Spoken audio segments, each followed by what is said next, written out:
Welcome to my guide. How much of a perfectionist are you? Why do we need a guide about perfectionism, you might think? Well, actually, for two reasons. The first reason is that we don't really know what perfectionism is. And I have met a lot of people that they say, maybe I have perfectionism, maybe this is what I'm struggling with, but I'm not exactly sure what it means. And the second reason is that probably we're paying a really high price for being perfectionists. And the high price being our anxiety, procrastination, unbalanced relationship, work life balance, fear of failure, not chasing our dreams, not fulfilling our passions, not completing our goals, living in stress and unfulfillment all the time, struggling with burnout, emotional eating, sleeping problems. We get sick more often, our physical health struggles as well. Is that enough already? Yeah, probably we're paying a high price for being perfectionists, and we don't know that.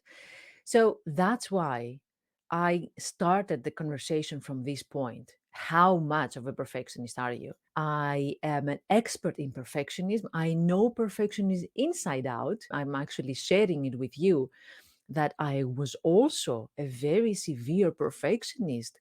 I had this never stopping restlessness, and I would never allow myself to rest and beat myself up for not having done more. So I know that I recovered from that. I've done the steps, and I'm here in order to introduce to you as well the steps. But first, we start with realizing and defining what is perfectionism. So, perfectionist, first and foremost, is not being flawless and never making mistakes. Perfectionist is not being perfect. Honestly, I've met so many people being perfectionists and making thousands of mistakes because of perfectionism. Paradox, right? Yes, but you will see what I mean. Perfectionism is not delivering perfect results. Perfectionism is not being liked by everyone or being confident all the time. That's not the case. Perfectionism also is not being detail oriented and being obsessed with fonts and typos and grammar and all this. That's part of it, but not that's not it. Perfectionism also is not only about work or work related issues. You will see perfectionism spreads in all areas of our lives. And perfectionism is not being the perfect person, the perfect spouse, the perfect employee, the perfect manager, the perfect child, the perfect parent. That's not the case. It's not about what you deliver, it's not about the result. Perfectionism is the stress we feel that we are not perfect. Perfectionism is this negative mindset that whatever we do is not enough and we need to push more. Perfectionism is the mindset that makes us see what other people have done, compare with them all the time, and find ourselves less important, less fast, less successful, less competent, less smart, less. Perfectionism is the mindset that deprives us of the joy of life and the joy of achieving and the joy of growing.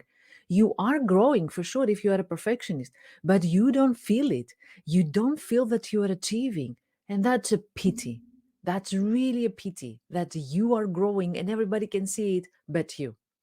That's perfectionism. That's why we burn out because of perfectionism. That's why we never feel we are enough. That's why we doubt about ourselves all the time. That's why we're scared about ourselves and about our next step and about the decisions we're making all the time.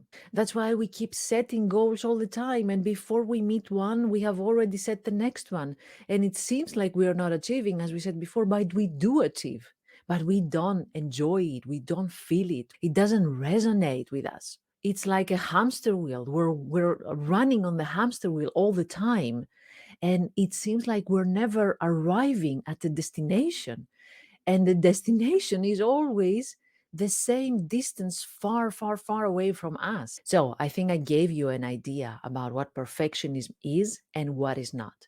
Your first step now is to check your guide and check all these 20 features and see, how much of each feature you have, how much of a perfectionist you are. Are you on the healthy side or the severe side?